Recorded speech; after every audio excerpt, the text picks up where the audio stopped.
Thank you all for joining us for our SICSS-Howard Mathematica Funded Alumni Research in Progress Roundtable. During these Real Talk Roundtables, our hosting organizations, Howard, Mathematica, and SICSS, discuss the experiences of people of color within their institutions or offer tips and tricks for success. In the case of our SICSS panel today, teams who receive SICSS-Howard Mathematica Excellence in Computational Social Science Research Awards will be presenting their research projects in progress. They are Ph.D. students, early career faculty, and postdocs who attended SICSS-Howard Mathematica site and were successful in getting funding. They are currently where you want to be. I would recommend you learn about their projects, listen to their trajectory, and ask them questions so you can create a project that gets you funding this year from us and also throughout your career. Participants at the SICSS-Howard Mathematica site will have a chance to ask questions about their projects and get to know them during the second day of Praxis to Power. For now, I encourage you to settle in, listen, and learn. Hello, everyone. The title of our research project is Global Crowns, Emotions Surrounding Natural Hair of Black Women Around the Globe. I am Nicole Jenkins. I am an assistant professor at Howard University, and my co-presenter is Yash Tadimalla. He is a PhD candidate at the University of North Carolina, Charlotte.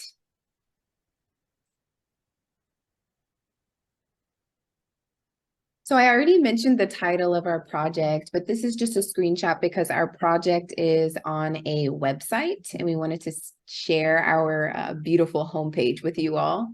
Global Crowns, Emotions Surrounding Natural Hair of Black Women Around the Globe. So the significance of this project really centers on natural hair. It explores the experiences and emotions of Black women donning natural hair styles and textures in professional work environments as well as educational spaces. And we really wanted to capture the experiences of Black women across the globe and not just in the United States. The reason this is important is because Black women are 80% more likely to change their natural hair to meet social norms and expectations at work, in the workplace. Black women are also 1.5 times more likely to be sent home from work or school because of their natural hair. And 1 in 2 Black children have experienced natural hair discrimination as early as 5 years old. And these experiences can impact them for a lifetime. So the reason natural hair is significant is due to a historical significance as well as a political significance. It's been culturally and significantly meaningful for folks in the African diaspora. This was shown through celebratory jewels in the hair. It also was a way to demonstrate class and status within particular tribes. Presently, natural hair discrimination is a hot topic here in the US with the Crown Act. The initiation of it started with the 11th Circuit Court and a federal decision that allowed employers to ban locks in the workplace. This is really where the Crown Act took traction, and there started to be state-by-state initiation. In December of 2022, the Crown Act was denied at the Senate here in the US, which means, again, we have to go state by state to gain protection for those who want to wear natural hair textures and styles. And really the Crown stands for creating a respectful and open world for natural hair. It's looking to end discrimination against natural hair textures and styles, again, in the workplace and education spaces. So the Crown Act has been successful in a number of states here in the US, with Texas being the most recent in April of 2023, and Louisiana coming up. So we're hoping, right, that it doesn't matter where you live in the US, that you can wear your hair however you want. But again, this is something that has to be conquered state by state currently here. So our project is an empirical study that provides insight into the significance of emotions surrounding these natural hair experiences. This is important because Eduardo Bonilla Silva, who's a former sociologist and former president of the American Sociological Association, called for more emotions within race scholarship. So we want to understand what folks are feeling and what their experiences are. So that is how our project came to be. We hope to have a database that collects narratives of Black women around the globe in order to contribute to computational science. So in our project, we ask folks to share a story. It's kind of a virtual interview, if you will. The first question is, tell us a story about a time you felt positively about your hair. Why did you feel that way? The second question is, tell a story about a time you felt negatively about your hair, and why did you feel that way?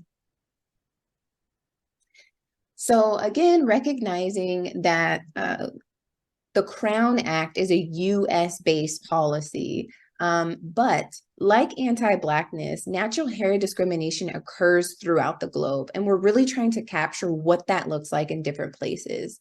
For example, in Angola, police blocked a protest of young people defending their right to wear their natural hair in public. Right. And this is just one location outside of the US. And we're really trying to understand the meanings of this and the experiences of folks around the globe. So in terms of collecting our data, I already shared with you the questions that we asked, those positive and negative experiences. But we also have a short questionnaire that provides some demographic information for our participants. And then in analyzing our data, we're using grounded theory techniques and thematic memos that will basically, we're including literature and scholarship along with our findings so that we can make a theoretical sense of the data as we analyze it. And then we're also doing statistical survey analysis for those demographical information that we're collecting. Right, those thematic memos will occur monthly, tedious, but very fun process. So in terms of what we plan to create as outcomes for this research project, we have 3 different components. The first is we want to develop a website that not only acts as a platform where people can come and learn about the research, but also see what the narratives are around Black hair so they can educate themselves, even if they don't belong to our target population. We also want to create a data set, which is open source, so other people can do similar research. Because, as we will mention later on, it's very challenging to build a data set with this rich history and stories. And then because of trust issues also with different ways of research data collection. The second component would be we want to build research on how these narratives are connected to the policy in different states that Dr. Jenkins mentioned earlier. If seeing the passage of Crown Act impacts the narratives, and do a longitudinal study to see if there's comparisons before the policy passing and after the policy passing. And also the database, again, will have that information about the policy, the narratives, and the stories. The biggest limitations that we faced in this study so far are that because it's an online platform, getting that qualitative, rich interview data has been challenging because we cannot ask follow-up questions. And we are planning to amend our IRB to integrate that. And also a worldwide distribution. Our data right now is mostly US-centric with 1 or 2 exceptions. And we are really trying with our co-authors or bringing new people onto the team to expand that. And also language barrier and low participation in general because of reaching out to our target populations is challenging due to like systemic issues that already exist in our country. And US participation is higher compared to others. And it makes sense because the act did start here. Mm-hmm. Our preliminary findings from our first tool included 17 participants. They were mostly within the 18 to 24 year age range with 69% and then 30% distributed across the other groups. Something that was really interesting for us to see was that on our a question on our survey, which asked people which of the following settings make you most conscious about your natural health, from the most conscious to least conscious. The most conscious was the professional workplace, which was not surprising, but the least conscious areas were home, followed by religious settings, and that we definitely want to explore that more as we do more focus groups and interviews. And the workplace was again spread across. And we want to look further into what demographics connect to these responses. Specifically, another question which is on the left-hand side is, are participant groups education levels? Most of them are joined a college or did not finish college. And then we have a good representation of undergrads, masters and PhDs, and also veterans in our data population. So again, with the thematic analysis, we looked at the three main questions. The first one was about how do you feel about your natural hair and why do you feel that way? The second was about a positive experience, and the third was about a negative about an experience where they felt negatively or they were led to feel negatively about their natural hair.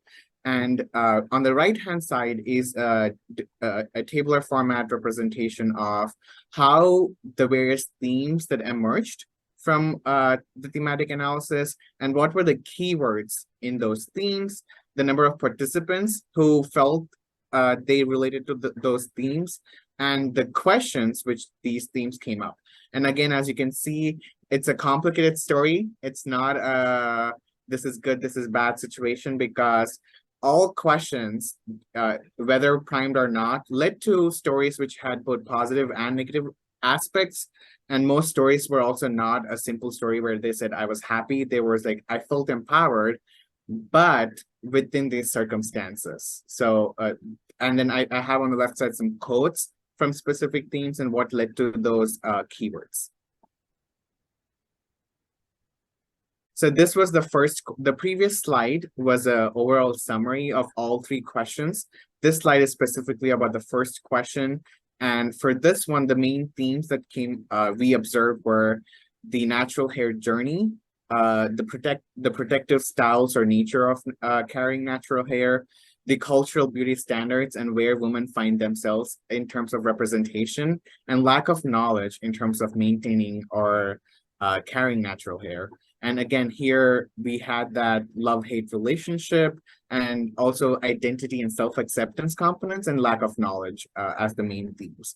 And on the left side, you can see some sub-themes within these stories based on identity, whether they are from a military background or they are talking about modeling and beauty industries.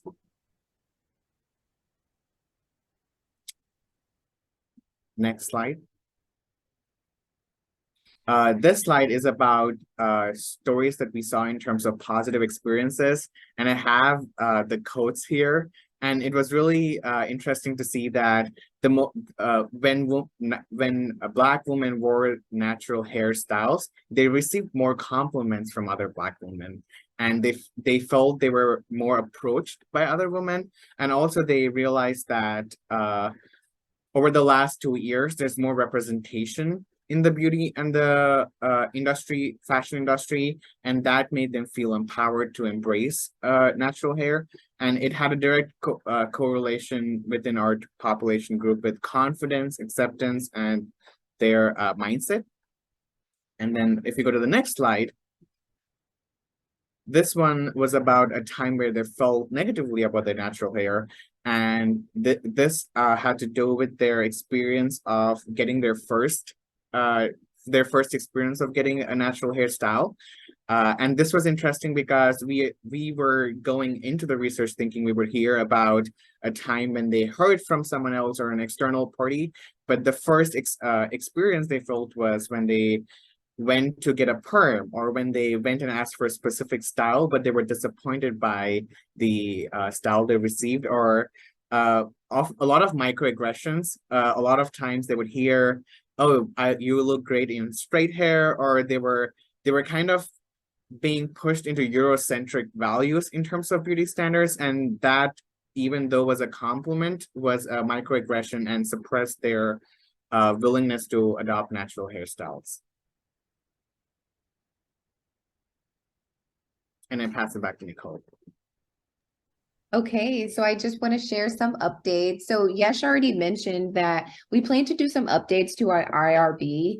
A few of those include focus groups, interviews, because we do want to get that rich qualitative data that we're missing, and do some in-person interviews.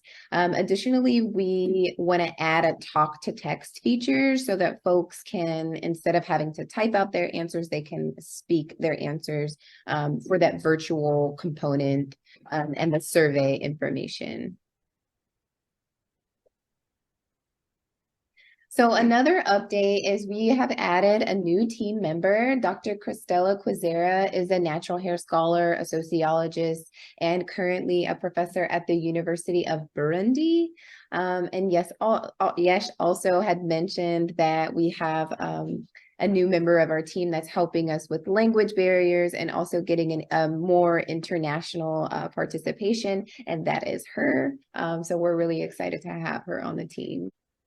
Another update is that Dr. Cristela Quizera and I will be sharing our research at the Trauma, Traces, and Truth conference in August. This is a virtual conference, but it's a natural hair conference, and we're really excited to share our project there.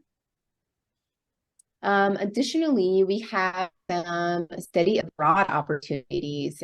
So Howard University College of Arts and Sciences and Howard University Honors Program, which I am part of the faculty for the honors program.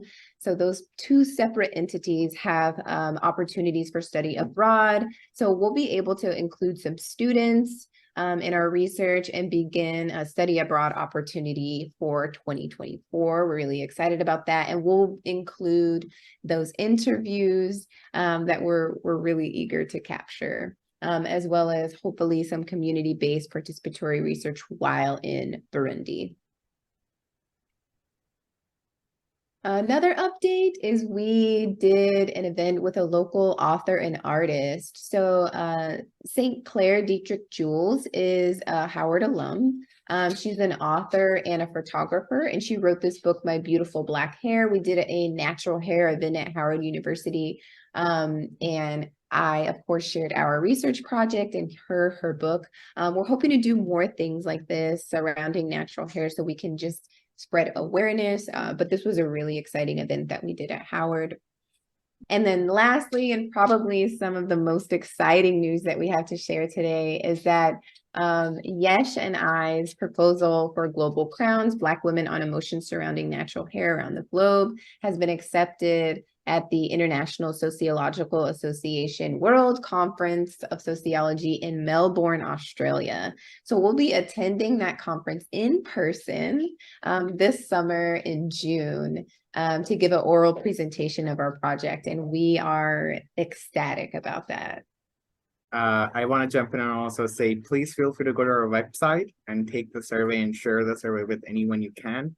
It would really help with our research if you can share, and it brings out more awareness about the project too. It could be a way you can talk about these topics with your colleagues. So thank you so much. We look forward to hearing from you with any questions you have about our project.